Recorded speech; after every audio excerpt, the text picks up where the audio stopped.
Hello friends, ಇವತ್ತಿನ ಸಂಚಿಕೆಯಲ್ಲಿ ಏನಾಯಿತು ಅಂತ ನೋಡ್ಕೊಂಡು ಬರೋಣ ಬನ್ನಿ. ಅಮೂಲ್ಯ ರೂಮಲ್ಲಿ ಬೇಜಾರಲ್ಲಿ ಕೂತಿರ್ತಾಳೆ. ಆಗ ವಲ್ಲಭ ಬಂದು ಕರಿಬೇಕು, ನಿನ್ನ ಜೊತೆ ಮಾತಾಡಬೇಕು ಅಂತಾನೆ.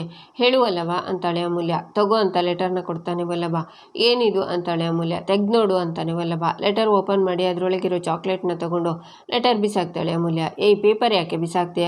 ಅದರಲ್ಲೇ ಕಣೆ ಇಂಪಾರ್ಟೆಂಟ್ ಮ್ಯಾಟರ್ ಇರೋದು. ಅದು ಬಿಟ್ಟು ನೆಪಕ್ಕೆ ಅಂತ ಇಟ್ಕೊಟ್ಟಿರೋ ಚಾಕ್ಲೇಟ್ ಇಟ್ಕೊಂಡಿದೆಯಲ್ಲ, ಗೂಬೆ ತಿಂಡಿ ಪೋತಿ ನೀನು ಅಂತಾನೆ ವಲ್ಲಭ.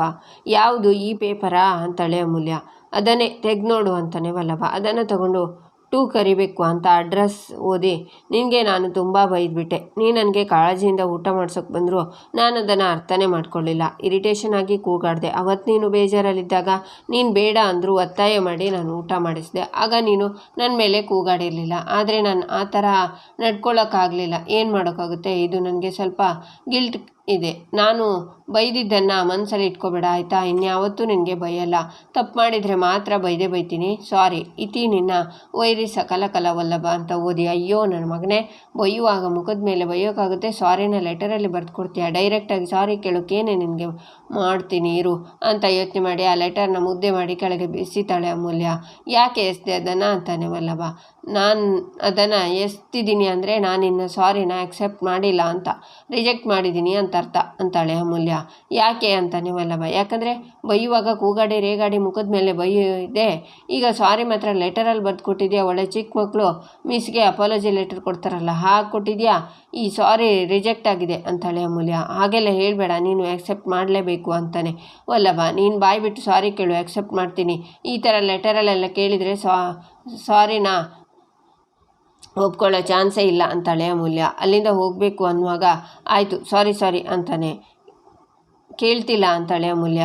2-3 ಸಲ ಹಾಗೆ ಕೇಳ್ತಿಲ್ಲ ಅಂತಾಳೆ ಅಮೂಲ್ಯ. ನಂತರ ಸಾರಿ ಅಂತ ಕೈ ಮುಗಿತಾನೆ ವಲ್ಲಭ. ಯಾಕಪ್ಪೇ ಸೀರಿಯಸ್ ಆದೆ? ನಾಳೆ ನಿನಗೆ ದೊಡ್ಡ ಚಾಕ್ಲೇಟ್ ತರ್ತೀನಿ ಅಂತ ನಗ್ತಾಳೆ ಅಮೂಲ್ಯ. ವಲ್ಲಭನು ನಗ್ತಾನೆ. ಇಬ್ಬರು ನಂತರ ಅಮೂಲ್ಯ ಚಾಕ್ಲೇಟನ್ನು ವಲ್ಲಭಂಗೂ ಕೊಟ್ಟು ತಿಂತಾಳೆ. ಈಚೆ ಮನೆಯಲ್ಲಿ ಎಲ್ಲರೂ ಊಟಕ್ಕೆ ಕೂತಿರ್ತಾರೆ. ಆಗ ಪಾತ್ರೆನ ಕುಟ್ಟಿ ಶಬ್ದ ಮಾಡ್ತಾರೆ ಗಿರಿಜಾ ಏನಾಗಿದೆ ನಿನಗೆ? ಯಾಕೆ ಇಷ್ಟೊಂದು ರಭಸವಾಗಿ ಎಲ್ಲನೂ ಬಡಿಸ್ತಿದ್ಯಾ?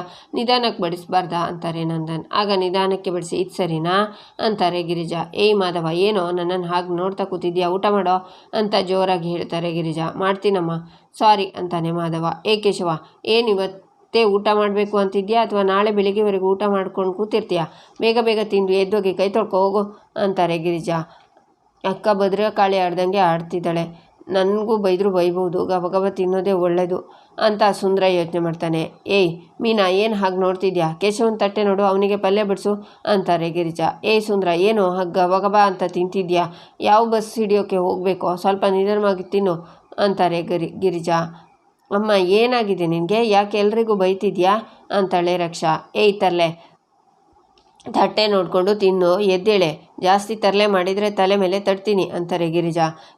ಏನಾಯ್ತು ಇವತ್ತು ನಿನಗೆ? ಯಾಕೆ ಎಲ್ಲರ ಮೇಲೂ ಸಿಡುಕ್ತಿದ್ಯಾ ಅಂತಾರೆ ನಂದನ್. ಅಯ್ಯೋ ಏನೂ ಆಗಿಲ್ಲಪ್ಪ. ಈ ಮನೇಲಿ ನನಗೇನಾಗಿದೆ ಅನ್ನೋ ಚಿಂತೆ ಯಾರಿಗಿದೆ ಹೇಳಿ?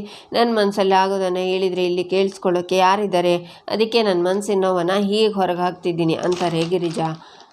ಕೋಪ ಬರುವಂಥದ್ದೇನಾಯಿತು ಗಿರಿಜಾ ಅಂತಾರೆ ನಂದನ್. ಏನೂ ಆಗಿಲ್ಲ ರೀ, ಏನೂ ಆಗಿಲ್ಲ.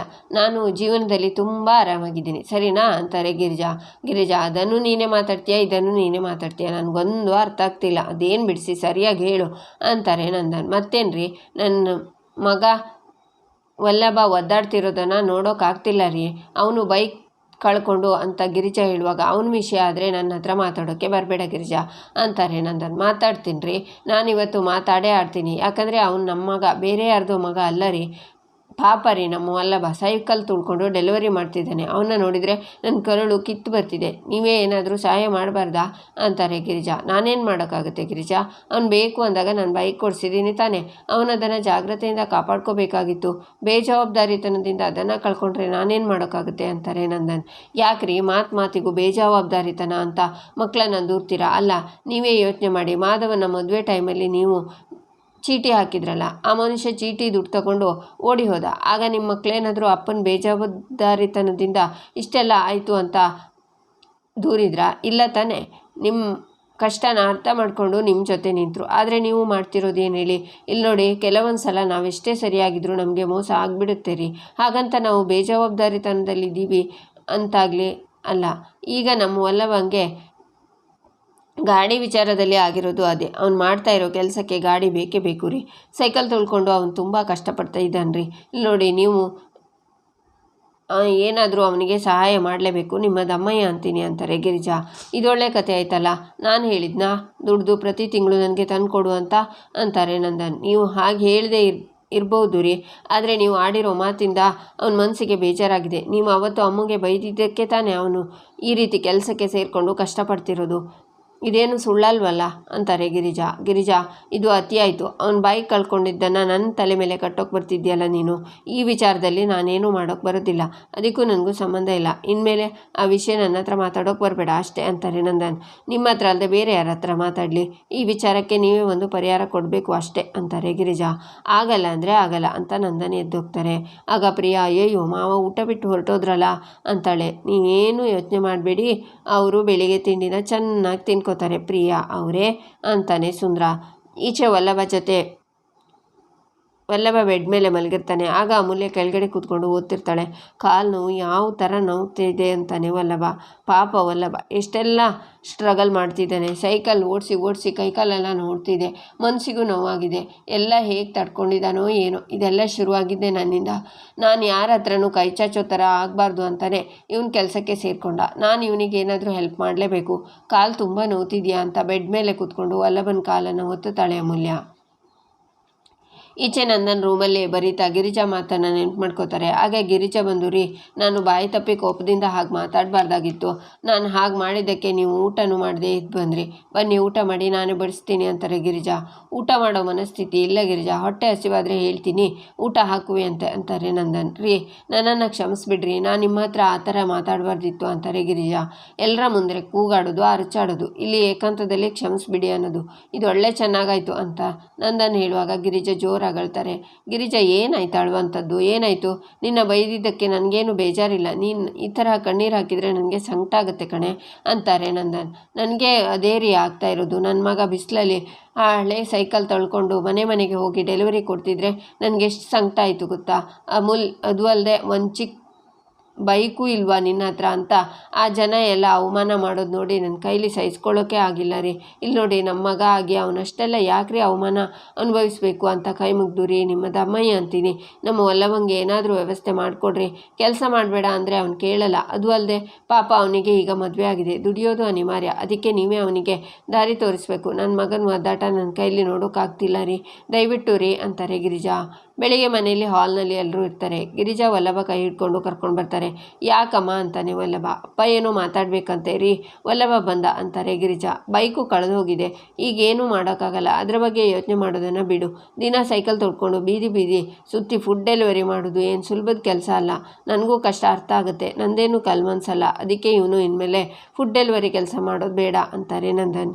ಕೆಲಸ ಎಲ್ಲ ಬಿಡೋಕ್ಕಾಗಲ್ಲ, ನನಗೆ ತುಂಬ ಕಮಿಟ್ಮೆಂಟ್ಸ್ ಇದೆ ಅಂತ ಹೇಳಮ್ಮ ಅಂತಾನೆ ವಲ್ಲಭ. ಗಿರಿಜಾ, ನನ್ನ ಮಾತೇನು ಮುಗ್ದಿಲ್ಲ, ಸುಮ್ಮನೆ ಕೇಳಿಸ್ಕೊಳ್ಳೋ. ಇವನಿಗೆ ಅವತ್ತೇನೋ ನಾನು ಕೋಪದಲ್ಲಿ ಬೈದಿದ್ದಕ್ಕೆ ಸ್ವಾಭಿಮಾನದಿಂದ ದುಡ್ಡು ಕೊಡ್ತೀನಿ ಅಂತ ಒಪ್ಕೊಂಡು, ಅದೆಲ್ಲ ಇನ್ಮೇಲೆ ಏನೂ ಬೇಡ. ಅವ್ನು ಕಾಲೇಜಿಗೆ ಹೋಗಿ ಬರಲಿ ಸಾಕು. ಒಂದು ಸಲ ದುಡಿಯೋಕ್ಕೆ ಶುರು ಮಾಡಿದ ಮೇಲೆ ಸುಮ್ಮನೆ ಕೂತ್ಕೊಳ್ಳೋದು ಕಷ್ಟ. ಅದಾಗಿಲ್ಲ ಅಂದರೆ ಸಂಸಾರ ಅಂತ ಅಂದಮೇಲೆ ಇನ್ನೂ ಕಷ್ಟ ಆಗುತ್ತೆ. ಅದಕ್ಕೆ ಇನ್ಮೇಲೆ ಇವನು ಕಾಲೇಜ್ ಮುಗಿಸಿ ಅಂಗಡಿಗೆ ಬರೋಕ್ಕೆ ಹೇಳು. ಹೇಗೂ ಕೇಶವ ಅಂಗಡಿಲಿರ್ತಾನೆ, ಅವನ ಜೊತೆ ಕೆಲಸ ಮಾಡಲಿ. ಕೇಶವ ಈಗಾಗಲೇ ಅಂಗಡಿಲಿ ಕೆಲಸ ಮಾಡ್ತಿದ್ದಾನೆ, ಅವನಿಗೆ ಖರ್ಚಿಗೆ ಅಷ್ಟೋ ಇಷ್ಟೋ ದುಡ್ಡು ಕೊಡ್ತಾ ಇದ್ದೀನಿ. ಆದರೆ ನಾನು ಸಂಬಳ ಅಂತ ಅವನ ಅಕೌಂಟ್ಸ್ಗೆ ದುಡ್ಡು ಹಾಕ್ತಿದ್ದೀನಿ. ಅದೇ ತರಹ ಇವನಿಗೂ ಬೇಕಾದರೆ ಅಕೌಂಟ್ಗೆ ದುಡ್ಡು ಹಾಕ್ತೀನಿ.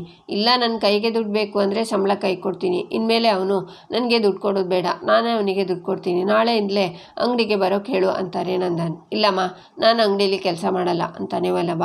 ಯಾಕೆ ಅಂತ ಕೇಳು ಗಿರಿಜಾ ಅಂತಾರೆ ನಂದನ್. ವಲ್ಲಭ, ಯಾಕೋ ನಿಮ್ಮ ಅಪ್ಪನೇ ಹೇಳ್ತಿದ್ದಾರಲ್ಲ, ಅಂಗಡಿಗೆ ಒಂದು ಕೆಲಸ ಮಾಡಿದರೆ ಸಂಬಳ ಕೊಡ್ತೀವಿ ಅಂತ, ಸುಮ್ಮನೆ ಒಪ್ಕೊಳ್ಳೋ ಅಂತಾರೆ ಗಿರಿಜಾ. ಇಲ್ಲಮ್ಮ, ನಾನು ಮಾತ್ರ ಅಂಗಡಿಗೆ ಹೋಗಿ ಕೆಲಸ ಮಾಡಲ್ಲ. ಇಲ್ಲಿ ಮನೇಲಿ ಬಯಸ್ಕೊಳ್ಳೋದು ಸಾಲದು ಅಂತ ಅಂಗಡಿಲಿ ಜನಗಳ ಮುಂದೆ ಬಯಸ್ಕೊಳ್ಳೋದು ನನಗಿಷ್ಟ ಇಲ್ಲ. ಅಂಗಡಿಲಿ ಇವ್ರ ಹತ್ರ ಬಯಸ್ಕೊಂಡು ಕೆಲಸ ಮಾಡೋದಕ್ಕಿಂತ ಸೈಕಲ್ ತುಳ್ಕೊಂಡು ಫುಡ್ ಡೆಲಿವರಿ ಮಾಡೋದೇ ಈಸಿ ಅಮ್ಮ. ನಾನು ಅಂಗಡಿಲಿ ಕೆಲಸ ಮಾಡಲ್ಲ. ನನಗೆ ಫೋರ್ಸ್ ಮಾಡಬೇಡಿ. ನನ್ನ ಬಗ್ಗೆ ಯೋಚನೆ ಮಾಡೋದು ಬಿಟ್ಬಿಡೋಕ್ಕೆ ಹೇಳಮ್ಮ ಇವರಿಗೆ. ನನ್ನ ಕೆಲಸ ನಾನು ನೋಡ್ಕೋತೀನಿ. ಇನ್ಮೇಲೆ ದುಡ್ಡು ಕೊಡಬೇಡ ಅಂತ ಇವರು ಹೇಳ್ಬೋದು, ಆದರೆ ನನಗೆ ಮರ್ಯಾದೆ ಇದೆ, ನಾನು ಕೊಡ್ತೀನಿ. ಯಾರಿಗೆ ಬೇಕು ಮನೇಲಿ ಬಿಟ್ಟಿಯಾಗಿ ತಿಂತಾರೆ ಗಂಡ ಹೆಂಡತಿ ಅಂತ ಹೇಳ್ಕೊಳ್ಳೋ ಕರ್ಮ. ಅದಕ್ಕೆ ನಾನು ಕೆಲಸಕ್ಕೆ ಹೋಗಬೇಕು ಅಂತಾನೆ ವಲ್ಲಭ. ಆಗ ನಂದನ್ ವಲ್ಲಭನ ಕೆನ್ನೆಗೆ ಬಾರಿಸಿ, ಕೇಳಿಸ್ಕೊಂಡೆ ಗಿರಿಜಾ ಇವನು ಮಾತಾಡೋ ದುರಂಕಾರನ? ಮಾತನ್ನು ಅದಕ್ಕೆ ಹೇಳಿದು ಇವನ ವಿಷಯ ನನ್ನ ಹತ್ರ ತರಬೇಡ ಅಂತ. ಕೇಳಲ್ಲ ನೀನು, ನನ್ನ ಹತ್ರ ಬಂದು ವಲ್ಲಭಂಗೆ ಏನಾದರೂ ವ್ಯವಸ್ಥೆ ಮಾಡಿ ಅವನ ಕಷ್ಟ ನೋಡೋಕ್ಕಾಗಲ್ಲ ಅಂದೆ. ಏನೋ ವ್ಯವಸ್ಥೆ ಮಾಡಿದ್ದೆ ನಾನು, ನೋಡಿದ್ಯಲ್ಲ, ಇದೇ ನನಗೆ ತಕ್ಕ ಪ್ರತಿಫಲ. ನಾನು ಬೈತೀನಿ ಅಂತೆ. ಹೌದು, ನಾನು ಬೈತೀನಿ. ಹೇಳ್ದೆ ಕೇಳದೆ ಮದುವೆಯಾಗಿ ಬಂದಿದ್ದಕ್ಕೆ ಅವ್ರ ಮನೆ ಒಡವೆ ಕದ್ದಿದ್ದ ಆರೋಪ ನನ್ನ ಮೇಲೆ ಹಾಕ್ಸಿದ್ಯೆ ನೀನು. ಏಯ್, ಒಂದು ಸರಿಯಾಗಿ ತಿಳ್ಕೊಳ್ಳೋ, ಇಳಿಜಾರಿರೋ ಕಡೆನೇ ನೀರು ಹರಿಯೋದು. ಯಾರು ತಪ್ಪು ಮಾಡಿದಾರೋ ಅವ್ರ ಶಿಕ್ಷೆ ಅನುಭವಿಸಲೇಬೇಕು, ಬಯಸ್ಕೊಳ್ಳೇಬೇಕು. ಇನ್ನಾದರೂ ಅರ್ಥ ಮಾಡ್ಕೊ ಗಿರಿಜಾ. ನಿನ್ನ ಪ್ರೀತಿಗೆ, ಕಾಳಜಿಗೆ ಕೊಡೋ ಗೌರವ ಇಷ್ಟೇ. ಇವನು ಏನಾದರೂ ಮಾಡಿಕೊಂಡು ಹಾಳಾಗೋಗ್ಲಿ, ಇನ್ಮೇಲೆ ಇವನ ವಿಷಯ ನನ್ನ ಹತ್ರ ತರಬೇಡ ಅಂತ ನಂದನ್ ಹೋಗ್ತಾರೆ. ಚಿಕ್ಕು, ನಿನಗೆ ಅಂಗಡಿಗೆ ಹೋಗೋಕ್ಕೆ ಇಷ್ಟ ಇಲ್ಲ ಅಂದಿದ್ರೆ ಸಮಯ ತಗೊಂಡು ಆಮೇಲೆ ಹೇಳ್ತೀನಿ ಅನ್ಬೋದಿತ್ತು. ಯಾಕೋ ಹೀಗೆ ನೇರವಾಗಿ ಹೇಳೋಕೋದೆ.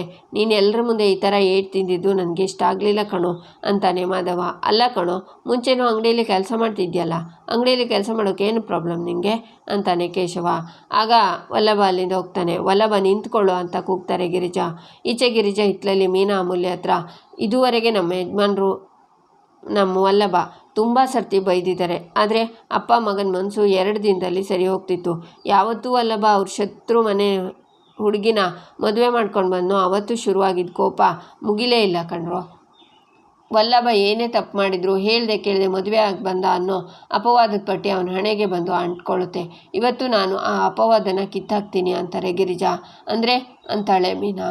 ವಲ್ಲಭ ಅಮೂಲ್ಯ ಮದುವೆ ಮಾಡಿಸಿದ್ದು ನಾನೇ. ಒಂದು ಹುಡುಗಿ ಜೀವನನ ಕಾಪಾಡೋಕ್ಕೆ ವಲ್ಲಭ ಅಮ್ಮನ ಮಾತನ್ನು ಕೇಳಿ ಅಮೂಲ್ಯಂಗೆ ತಾಳಿ ಕಡ್ದ ಅನ್ನೋ ವಿಷಯನ ಇವತ್ತು ನಿಮ್ಮ ಮಾವಂಗೆ ಹೇಳಿಬಿಡ್ತೀನಿ ಅಂತ ಗಿರಿಜಾ ಓಡ್ಕೊಂಡು ಬರ್ತಾರೆ. ಇಲ್ಲಿಗೆ ಈ ಸಂಚಿಕೆ ಮುಕ್ತಾಯವಾಗುತ್ತೆ. ಮುಂದಿನ ಸಂಚಿಕೆಗಾಗಿ ನಮ್ಮ ಚಾನಲನ್ನು ನೋಡಿ ಸಬ್ಸ್ಕ್ರೈಬ್ ಮಾಡಿ, ಲೈಕ್ ಮಾಡಿ, ಸಪೋರ್ಟ್ ಮಾಡೋದನ್ನು ಮರಿಬೇಡಿ.